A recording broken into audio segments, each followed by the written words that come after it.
여러분은 혹시 가족 관계가 겨울처럼 춥다고 느껴본 적이 있으신가요? 저는 있습니다. 정말 오래도록요. 사람의 관계에는 계절이 있다고 생각해요. 봄처럼 따뜻한 때가 있고 여름처럼 열정적이고 활기찬 시절이 있다가 가을이 오면 서로의 거리가 멀어지고 말이 줄어들고 그러다 결국 겨울이 찾아오는 거죠. 저와 시어머니의 사이는 정말 오랫동안 겨울이었어요. 처음에는 그걸 모르고 있었습니다. 우리가 언제부터 서로를 따뜻하게 대할 수 없게 되었는지, 정확히 어느 순간부터 말 한마디가 칼이 되어버렸는지요. 그냥 어느 날 깨어보니 우리는 이미 멀리 떨어져 있었어요. 하지만 지금 저는 알아요. 그 겨울이 있었기 때문에 우리가 얻게 된 것들이 있다는 걸요. 그 추운 계절을 견디고 난 뒤에 찾아온 따뜻함의 의미를 이제야 알게 되었어요. 오늘 제가 여러분과 나누고 싶은 이야기는 결국 이거예요. 미움과 오해로 시작된 두 사람이 어떻게 이해라는 이름의 봄을 만나게 되었는가 하는 것. 그것이 얼마나 어렵고 동시에 얼마나 아름다운 여정이었는지를 말이에요. 가족이라 부르기엔 너무 멀었던 두 사람이. 시간은 흘러가고 마음이 담긴 한 끼의 밥. 저는 이 이야기를 천천히 자세히 들려드리고 싶어요. 왜냐하면 여기에는 누군가의 실수도 있고 누군가의 외로움도 있고 가장 중요하게는 누군가의 사랑이 숨어 있으니까요. 시간을 거슬러 올라가 봅시다. 그 모든 일이 시작되던 때로요. 결혼 첫 해, 저는 정말 착한 며느리가 되고 싶었어요. 지금 생각해보니 그건 거의 강박에 가까웠습니다. 시어머니가 기뻐하실 만한 며느리, 시댁 식구들이 자랑할 수 있는 며느리, 모든 것에 능숙하고 예의 바르고 말도 잘 듣는 그런 사람 말이에요. 마치 시어머니의 이상형인 며느리가 되려고 매달렸던 것 같습니다. 하지만 현실은 참담했어요. 저는 손맛이 없었습니다. 시어머니께서 주신 밑반찬도 맛있게 먹지 못했고 말투도 서툰데 시골에서 오신 분 앞에서 도시 말씨로 자꾸 톱니바퀴가 안 맞는 듯한 느낌이 들었어요. 예를 들면 시어머니가 시골에서는 이렇게 하는데 라고 말씀하시면 저는 무의식 중에 서울에서는 요즘 다르게 하더라고요 라고 대답을 했거든요. 그럴 때마다 시어머니의 눈빛이 차가워지는 게 느껴졌어요. 마치 제가 시골 음식이나 시골 방식을 무시하는 사람처럼 받아들여지는 것 같았던 거죠. 하지만 저는 절대 그런 생각이 추호도 없었어요. 그냥 어색했을 뿐이에요. 그래도 저는 노력했습니다. 정말 간절하게요. 결혼하고 나서 매일 밤 11시 넘어서까지 유튜브를 켜놓고 반찬 만드는 법을 배웠어요.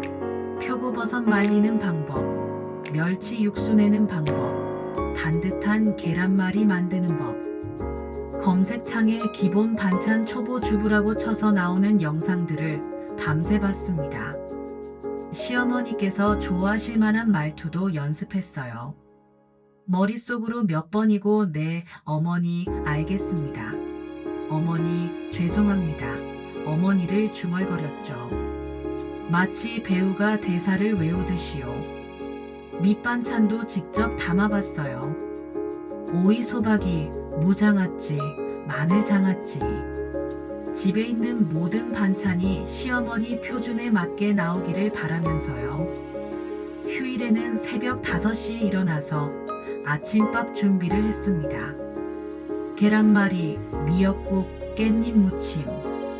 밥상 가득 반찬을 담아서 시어머니가 와라고 감탄하실 모습을 상상했어요. 그런 날씨가 3개월 정도 계속되었던 것 같아요.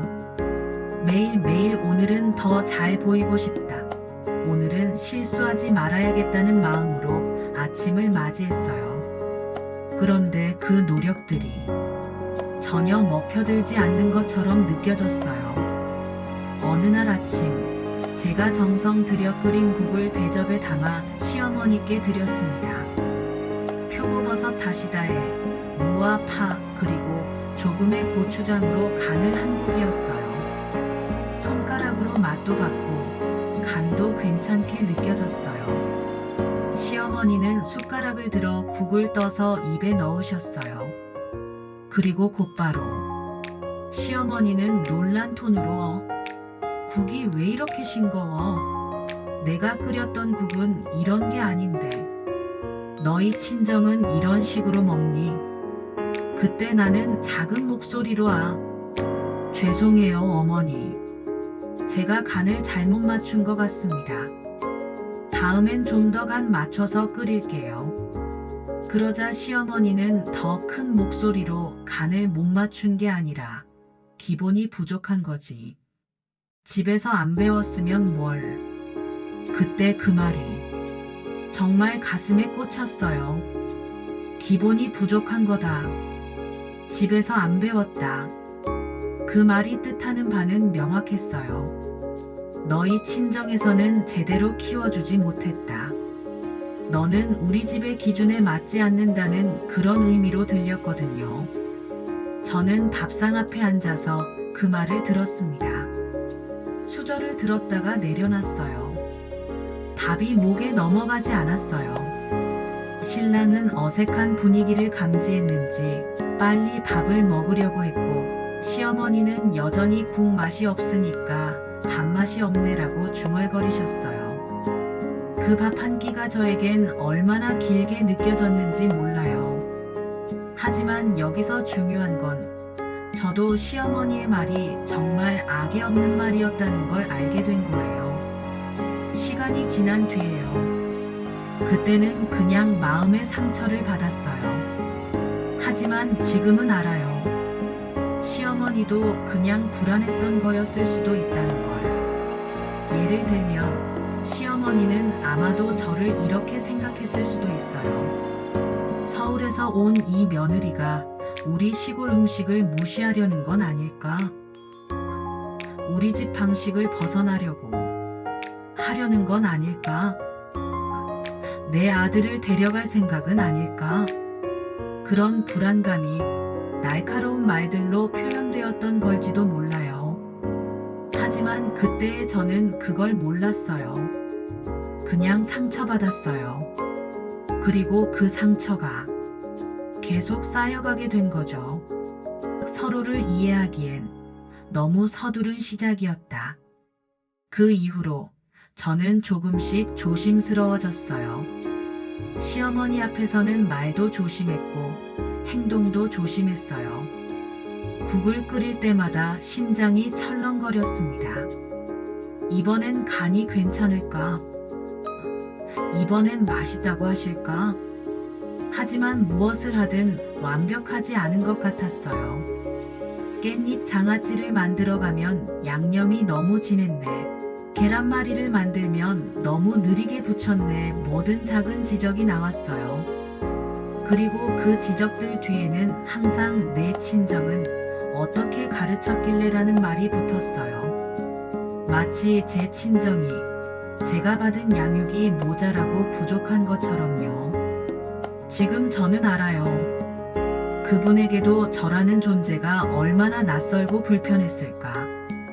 갑자기 들어온 며느리, 아들의 인생을 바꿔놓은 여자, 자신의 아들을 가져간 타인, 그리고 무엇보다 자신의 가정 방식과 완전히 다른 누군가. 시어머니는 아마도 저를 판단했을 거예요. 뭐하는 집 출신이길래 우리 식을 모르지? 왜 자신감이 없이 항상 물어보지? 우리 아들이 저 여자랑 정말 잘 지낼 수 있을까? 하지만 저도 그렇게 판단했었어요. 이렇게 날카로운 분이니까 내가 아무리 노력해도 안 될 거야. 이분의 눈에는 내가 영원히 부족한 며느리일 거야. 우리는 서로를 이해하기보다는 판단하는 데 더 빨랐어요. 그리고 그 판단이 우리 사이에 첫 번째 벽을 만들기 시작했던 거죠. 시간은 흐르고 거리만 늘어나간다. 이야기는 쌓인다는 거 아시나요? 한 번의 상처는 시간이 지나면 어느 정도 아물어요. 좀 아프겠지만 그래도 아무는 거죠. 마치 피부 상처가 딱지가 지우면서 아물어가는 것처럼요. 하지만 문제는 그게 반복될 때예요. 2번, 3번, 5번, 10번, 100번. 말 한마디가 하나씩 떨어진 돌이 되고 그 돌들이 차곡차곡 쌓여가면서 결국 벽이 되는 거죠. 한 사람과 또 다른 사람을 갈라놓는 그런 벽이요. 결혼 2년 차. 저는 일하고 있었어요. 회사원으로서의 삶과 아내로서의 삶, 그리고 곧 엄마가 될 준비까지 하면서요. 신혼집도 시어머니 댁과는 떨어진 곳에 있었습니다. 신랑이 다니는 회사가 서울 강남이었거든요. 그래서 우리는 강남역 근처에 작은 월세 투룸을 얻어서 살고 있었어요. 시어머니는 경기도 시골에 계셨어요. 버스로는 1시간 30분, 차로는 1시간 정도 걸리는 거리였습니다. 직장 때문에 야근도 많았어요. 저는 광고회사에서 디자인을 하고 있었는데 데드라인 전엔 새벽 2시, 3시까지 회사에 있는 게 부지기수였거든요. 주말도 피곤했어요. 평일 동안 쌓인 피로를 풀어야 했거든요. 그러면서 연락은 자연스럽게 줄어들었어요. 처음엔 일주일에 2번, 수요일 저녁과 주말에 신랑과 함께 시어머니 댁을 찾아뵙던 게 점점 한 달에 1번, 2번이 되었어요. 전화도 줄었습니다. 처음엔 시어머니께서 자주 전화를 주셨어요. 아들, 밥은 먹고 있니? 요즘 회사는 어때? 피곤하지 말고라는 그런 엄마 마음의 전화들이었죠. 하지만 저는 항상 바쁜 생활이 계속 이어졌어요. 어머니, 지금 미팅 중이라 나중에 전화 드릴게요. 어머니, 데드라인이 내일이라서 지금 일하고 있는데. 어머니, 죄송해요. 너무 피곤해서. 그렇게 말을 미루다 보니 어느새 시어머니는 연락을 덜 주기 시작하셨어요. 나레이션. 하지만 그건 사실 더 큰 침묵의 시작이었어요. 연락이 줄어드는 건 괜찮았어요. 하지만 만날 때의 분위기가 달라졌어요. 시어머니는 만날 때마다 더 조용해지셨어요. 웃음도 적어졌고 제게 말을 거는 일도 드물어졌습니다. 마치 제가 이미 멀리 떨어진 사람이 되신 것처럼요. 그리고 가끔 터져 나오셨어요. 어느 토요일 오후 신랑과 함께 시어머니 댁을 방문했을 때의 일이에요. 벌써 아기 예정일이 3개월 남짓 남아있을 때였어요. 저는 임신으로 인한 피로가 심했어요. 하루 종일 졸리고 몸도 무거웠죠. 우리는 버스를 타고 경기도로 내려갔어요. 1시간 30분의 버스 안에서 저는 자꾸 피곤해했어요. 집에 도착했을 때 시어머니는 부엌에서 밥을 준비하고 계셨어요. 시어머니께서 잔잔한 목소리로 왔니? 요즘은 얼굴도 보기 힘들구나. 손자 코가 자꾸 흘러도 봐줄 사람이 없어. 어머니, 죄송해요. 이번 주는 프로젝트가 마무리되는 중이라서 다음 주 주말에는 꼭 갈게요. 시어머니 목소리가 조금씩 커지면서 그래. 그건 좋은데. 밥 한 끼는 같이 먹자 했는데 늘 바쁘다는 말뿐이네. 엄마는 혼자 있으면서 뭘 하겠어. 손자 얼굴도 자주 못 봐서 좋은데. 나는 방어적인 톤으로 어머니, 제가 일부러 그러는 거 아니에요. 직장이 많이 바빠서. 시어머니는 직장. 항상 직장이 바쁘네. 그럼 언제 여유가 있을 것 같아? 그 말을 들었을 때 정말 미안했어요. 하지만 동시에 답답했어요. 내가 일부러 바쁜 건 아닌데 왜 자꾸 제 탓을 하시는 건가 싶었거든요. 나중에 생각해보니까요. 저의 바쁘다는 말 뒤엔 정말 많은 것들이 숨어 있었어요. 미안함이 있었고, 진짜 죄책감도 있었고, 그리고 사실은 엄마가 되려는 거에 대한 불안감도 있었어요. 하지만 시어머니 귀에는 그게 다 변명으로만 들렸을 것 같습니다. 제가 전하지 못한 그런 감정들을요. 시간이 더 흘렀어요. 우리는 만나도 말이 적어졌습니다. 처음엔 어색한 침묵이었어요. 뭐라고 말할까라는 그런 답답한 침묵이었죠. 하지만 나중에는 불편한 침묵이 되었어요.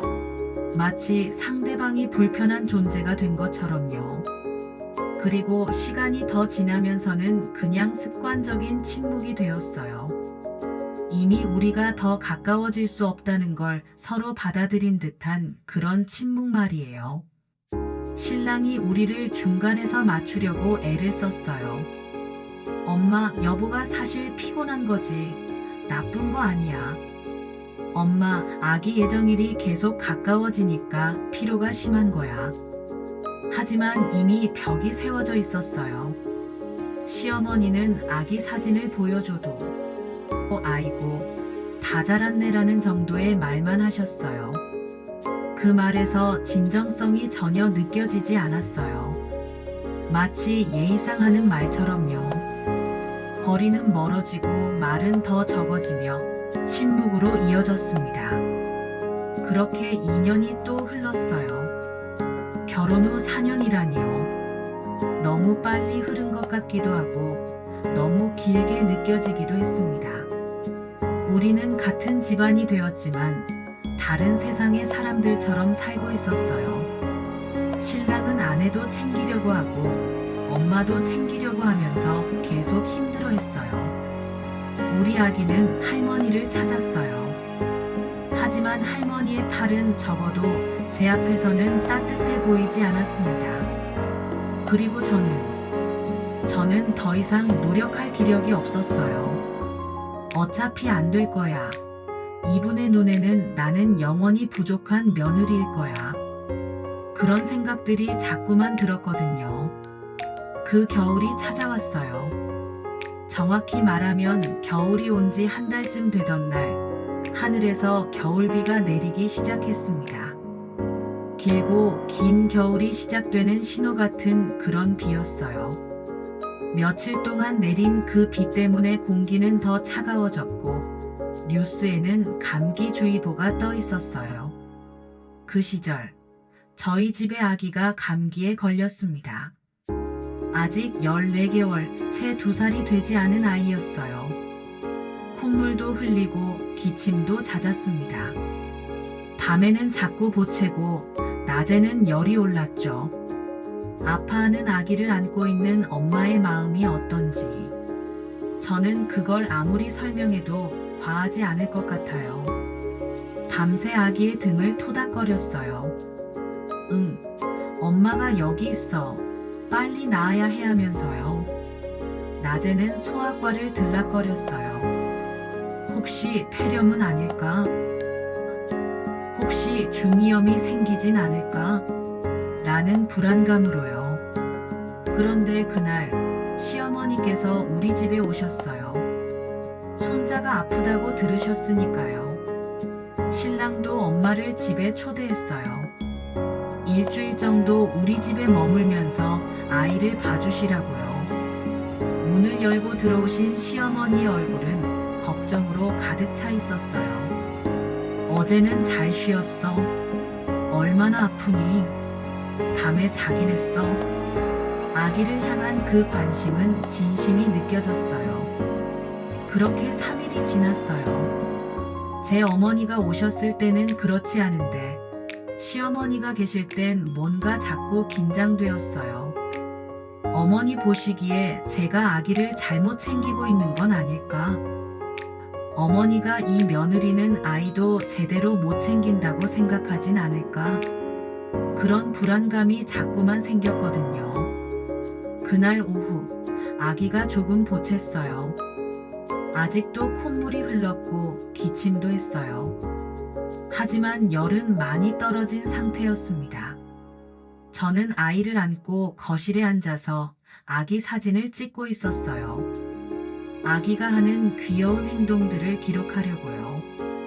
시어머니는 부엌에서 밥을 준비하고 계셨어요. 그리고 그 순간 아기가 콧물을 흘렸어요. 제가 휴지를 꺼내 아기 코를 닦고 있을 때였어요. 시어머니가 어린애를 왜 감기 걸리게 해? 라고 말해.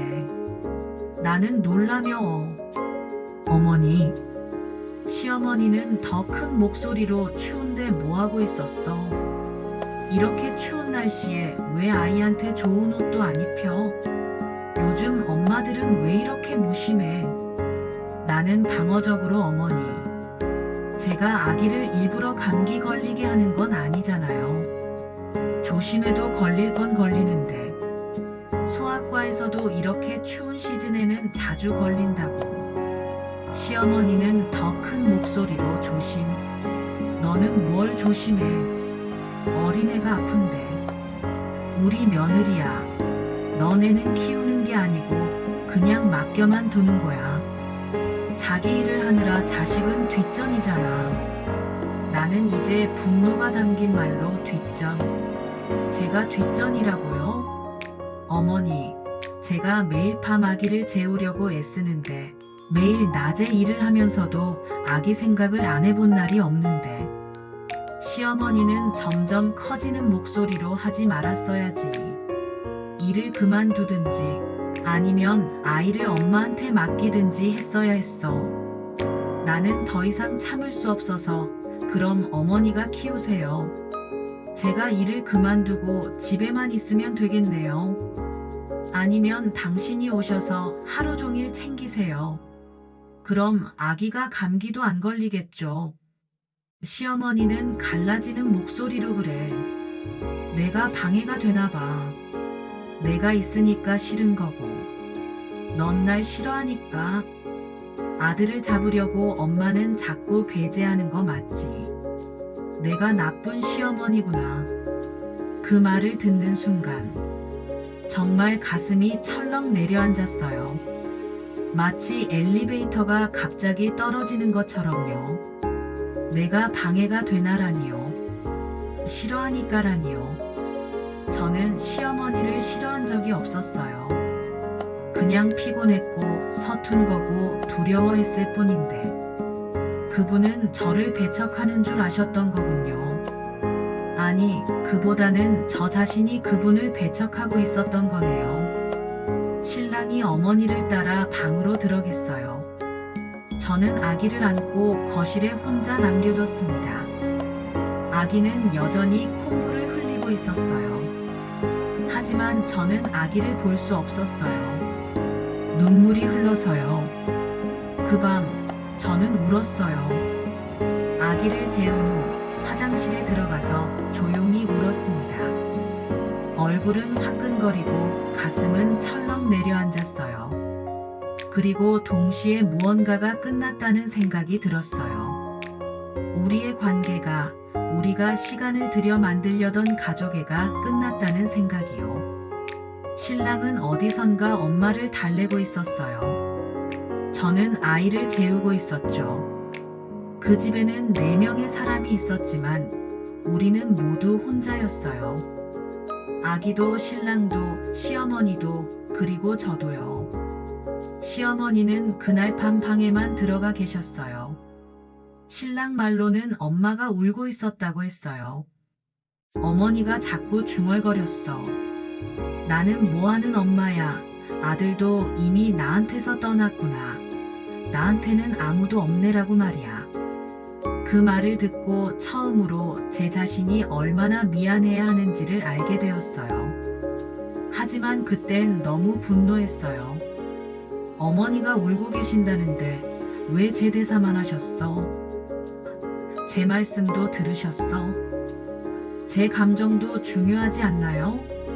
라는 그런 분노 말이에요. 말보다 무서운 건 침묵이었다.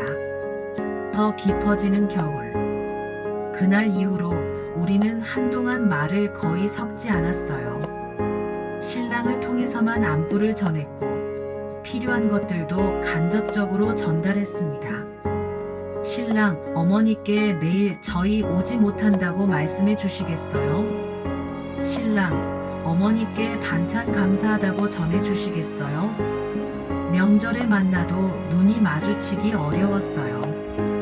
그럴 때마다 신랑이 가운데서 얼굴을 붉히며 왜들 이렇게 어색해? 라고 답답했어요. 우리 아기는 할머니를 찾았어요. 아기는 분위기를 몰랐거든요. 할머니, 할머니 하며 팔을 벌렸어요. 하지만 할머니의 팔은 적어도 제 앞에서는 따뜻해 보이지 않았습니다. 6개월이 그렇게 지나갔어요. 우리는 피상적인 인사만 나누는 관계가 되었어요. 안녕하세요, 어머니. 응. 아, 왔네. 그런 정도의 말들만요. 그리고 그 6개월이 우리의 관계를 더 깊은 겨울로 이끌었어요. 이제 우리는 거기서 빠져나올 수 없다고 생각했어요. 진짜로요. 그런데 인생은 예측할 수 없다고 하죠. 우리가 아무리 계획을 세워도, 우리가 아무리 벽을 세워도 인생은 자꾸만 우리의 계획을 깨부순다고요. 어느 평범한 오후 3시였어요. 저는 회사 책상에 앉아 있었고, 손에는 마우스를 들고 있었고, 화면에는 보고서가 떠 있었어요. 그때 휴대폰이 울렸어요. 신랑이었습니다. 저는 그 순간을 아직도 정확히 기억합니다. 신랑이 다급한 목소리, 여보, 엄마가 기차 내에서 쓰러졌어. 나는 잘 듣지 못해. 뭐라고? 신랑은 더 급한 목소리, 엄마가 기차 내에서 갑자기 정신을 잃으셨대.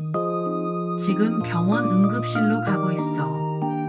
빨리 와. 제발하며 전화를 끊었어요. 그 순간 제 마음이 철렁했어요. 몸도 자동으로 움직였어요.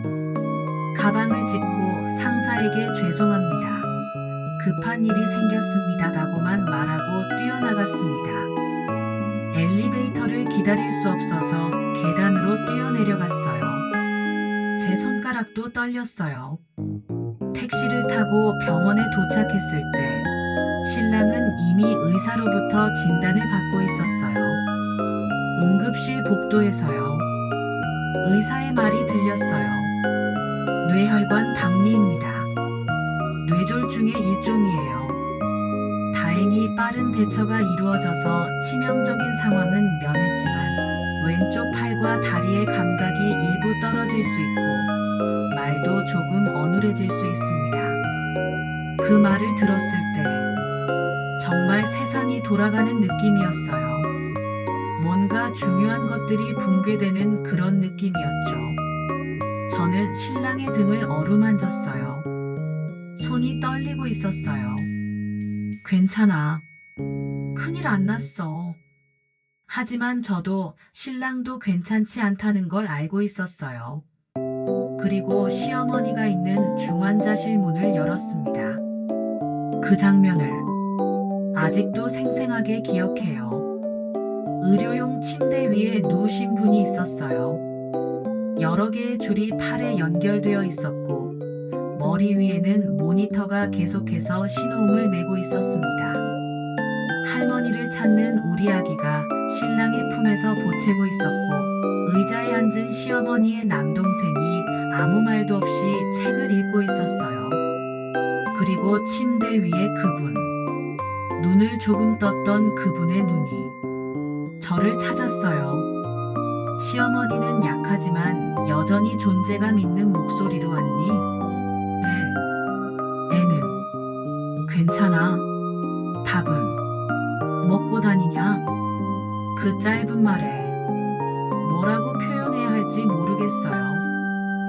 저는 5년간 쌓아온 모든 미움이, 서운함이, 거리감이 한순간에 내려앉는 걸 느꼈어요. 마치 제 가슴에 있던 벽이, 화려한 콘크리트 벽이 한순간에 모래처럼 무너지는 그런 느낌이었어요. 이분이 반년 전에는 제게 얼마나 상처를 주셨는데, 지금은 왜 그런 게 다 사라지는 거죠? 저는 아기를 신랑에게 넘기고 조심스레 그분의 침대에 다가갔어요. 깨끗한 손가락이 아니었어요. 마르고 거칠었고 주름도 많았습니다. 피부도 창백해 보였고 혈관도 흐릿한 노인의 손이었어요. 하지만 그 손에는 여전히 따뜻함이 남아 있었어요. 제가 그분의 손을 잡았을 때 손가락이 미세하게 움직였습니다. 악력은 약했지만 분명히 저를 잡고 있었어요. 그 순간 저는 깨달았어요. 우리가 싸웠던 그 모든 날들이 결국은 사랑의 다른 방식이었을 수도 있다는 걸요. 가장 늦게 온 손길이 가장 진심이었습니다. 그 병실에서 저는 가장 먼저, 그리고 가장 오래 앉아 있었어요. 지인들 병문안도 오가고 시어머니의 형제들도 교대로 왔다 가고 밤이 깊어져도 저는 그 옆에 의자에 앉아 지키고 있었습니다. 손도 놓지 않고요. 때때로 아기가 자꾸 우니까 신랑이 아기를 안고 가기도 했지만 다시 돌아오면 저는 거기에 있었어요. 시어머니는 깨어 있었지만 완전히 의식이 있었던 건 아니지만 제가 옆에 있다는 걸 아시는 눈빛이 있었어요. 밥은 먹고 다니냐는 그 말. 그게 아마도 그분이 할 수 있는 최대의 관심 표현이었나 봅니다. 아픈 몸에서도 나오는 첫 번째 말이 며느리의 밥 먹는 것이었다니요. 그분은 저에게 상처를 주셨지만 동시에 제게 가장 관심이 많으셨던 사람이었어요. 모순이었지만 그게 사실이었어요. 제가 지금에야 알게 된 사실 말이에요. 회복은 생각보다 빨랐어요. 의료진도 놀랐다고 했을 정도로요. 3주 후 그분은 중환자실을 나왔고 일반 병실로 옮겨졌습니다. 언어 치료사들도 왔어요. 말을 다시 배워야 했거든요. 그분은 정말 열심히 노력하셨어요. 간단한 단어들을 다시 배워가셨어요. 그리고 2주 후엔 퇴원을 하셨습니다. 퇴원할 때의 시어머니는 저를 찾으셨어요. 처음으로요. 며느리, 고마워. 그렇게 말씀하셨어요. 그 말에 저는 또 울었어요. 시어머니를 모시고 우리 집에 온 그날이 정말 신기했어요. 집으로 가는 차 안에서 시어머니는 창밖의 풍경을 보고 계셨습니다. 지나가는 가로수들, 하늘, 다른 사람들. 모든 게 소중해 보이는 눈빛이었어요. 아이고, 벚나무를 봤는데 언제 벚꽃이 폈나? 말이 어눌했지만 그분의 마음은 명확했어요. 세상을 다시 보는 기쁨이 얼굴에 묻어났거든요. 퇴원 후 저는 시어머니의 반찬을 배우기 시작했어요. 처음으로요. 정말 진심으로요. 앞으로는 시어머니가 오셔서 밥을 해주시기를 원했거든요. 그리고 언젠가는 제가 그분의 반찬을 따라 만들 수 있기를 원했어요. 어머니, 이 김치볶음은 어떻게 만드세요? 어머니, 이 고등어 조림의 양념은 뭘 들어가요? 어머니, 깻잎 장아찌는 어떤 재료를 쓰세요? 저는 매일 시어머니를 졸라댔어요. 마치 처음 배우는 학생처럼요. 시어머니는 더 명확해진 목소리, 여전히 약간 어눌하지만은 이건 이렇게 하는 거야. 양념을 먼저 끓이고 본 재료를 넣고 약한 불에서 나는 정성을 들여 그럼 소금은 얼마나 들어가요? 정확히요. 시어머니는 약간의 웃음이 묻어내며 아이고 소금은 맛보면서 해야 하지. 사람 입맛은 다 다른데 정해진 양이 어디 있어? 이상한데요. 예전이라면 시어머니의 그런 대답에 또 상처받았을 것 같아요. 정해진 양이 없다니 그럼 뭘 어떻게 배우라는 건가? 왜 자꾸 애매하게만 말씀하시지? 라고요. 하지만 이제는 달랐어요. 저는 그분의 말 속에서 전달받지 못한 사랑을 감지할 수 있게 되었거든요. 사람 입맛은 다 다른데라는 말은 결국 너를 위해서 내가 어떻게 조정하겠다는 뜻이었어요. 정확한 양념이 아니라 그 사람의 입맛에 맞춘 요리. 그게 바로 그분이 평생을 해온 사랑의 방식이었던 거죠. 그렇게 3개월이 지났어요. 겨울이 끝나가고 있었습니다. 봄이 오고 있었어요. 처음으로 따뜻한 봄이 찾아오고 있었죠. 식탁이 달라졌어요. 우리는 함께 앉았어요. 시어머니도 신랑도 아들도 그리고 저도요. 처음으로 우리는 웃으며 밥을 먹었습니다. 그날의 반찬들을 아직도 기억해요. 김치볶음, 고등어 조림, 깻잎 장아찌, 달걀말이, 표고버섯전. 모두 시어머니가 가르쳐 주신 음식들이었어요. 하지만 그중 가장 맛있던 건 이해라는 이름의 반찬이었어요. 집에 밥 냄새가 가득했어요. 그것도 함께 만드는 냄새였어요. 부엌에서 들려오는 웃음소리, 수저소리, 냄비 끓는 소리.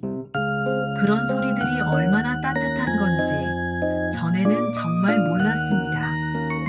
미움의 자리에도 사랑은 자란다. 봄은 이렇게 찾아온다. 우리는 지금 여름을 살고 있습니다. 시어머니는 어제도 우리 집에 오셨어요. 주 2~3번은 오시거든요. 손자를 보려고요. 그리고 우리 셋이 함께 밥을 먹으려고요. 지금도 가끔은 서운합니다. 가끔은 시어머니의 말 한마디가 제 마음을 흔들어요. 예를 들면 너 요즘 또 얼굴이 복잡해졌네라는 말을 들으면 여전히 조금 화가 나기도 합니다. 왜 자꾸 지적을 하시는 거야? 내가 뭘 못해서 계속 이러시는 거야? 라는 생각이 들기도 해요. 그리고 가끔은 여전히 멀게 느껴져요. 우리가 한 가족이라는 게 자연스럽지 않을 때도 있고 격식적이어야 할 것 같을 때도 있습니다. 하지만 이제는 알아요. 시어머니의 잔소리는 제게 걱정을 전하는 또 다른 방식이었다는 걸요. 시간이 흘러가면서 저는 이해하기 시작했어요. 시어머니가 너 친정은 뭐 하냐고 물으셨던 건 단순히 폄하하려는 게 아니었어요. 제가 어디서 와서 어떤 배경을 가진 사람인지 알고 싶으셨던 거였어요. 마치 나는 너를 알고 싶다는 뜻 같았어요. 시어머니가 밥은 먹고 다니냐고 물으셨던 건 제가 일로 바쁜 것보다 저의 일상이 걱정이 되셨던 거예요. 그것도 사랑의 표현이었어요. 그리고 제 냉정함도 그냥 냉정함이 아니었다는 걸 이제 알아요. 그것은 그분의 사랑을 받아들이지 못한 두려움이었거든요. 사랑받는 게 서툰 사람의 방어 기제였던 거죠.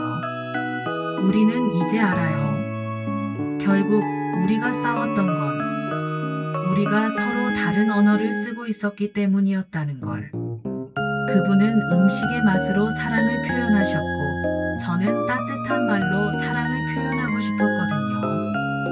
그분은 제 말을 들어줄래? 라고 외치고 계셨고 저는 날 그냥 놔둬라고 외치고 있었어요. 하지만 서로 다른 언어를 쓰는 것도 결국은 같은 마음을 향해 가고 있었던 거였어요. 겨울 끝에서야 알았어요. 서로를 닮아 있었다는 걸. 그것은 그 겨울의 식탁 미움 끝에 피어난 사랑이란 걸요. 혹시 지금 누군가와의 관계가 겨울처럼 춥다고 느끼시나요? 혹은 서로 다른 언어로 말하고 있다고 느껴지나요? 그렇다면 한 번만 더 멈춰보세요. 상대방이 왜 그 말을 하는지, 그 행동 뒤에 무엇이 있는지 한 번만 더 생각해 보세요. 우리는 모두 누군가의 자식이고, 누군가의 엄마이고, 누군가의 아내입니다. 다양한 관계 속에서 상처를 받고 또 사랑하려고 애쓰는 사람들이에요. 모든 관계는 처음부터 완벽할 수 없어요. 우리는 다들 누군가와의 관계 속에서 배워가는 거니까요. 인생의 어느 시절은 참 추웠어요. 그 겨울은 길었고 척박했고 외로웠어요. 하지만 그 겨울이 있었기에 지금의 따뜻함이 있다고 확신해요. 그 겨울을 견딘 우리가 이제는 얼마나 강한지, 얼마나 너그러울 수 있는지 그것도 알게 되었어요. 시어머니가 제게 남겨주신 가장 큰 선물. 그것은 밑반찬의 맛도 고급진 물건도 아니었어요. 그것은 이해였어요.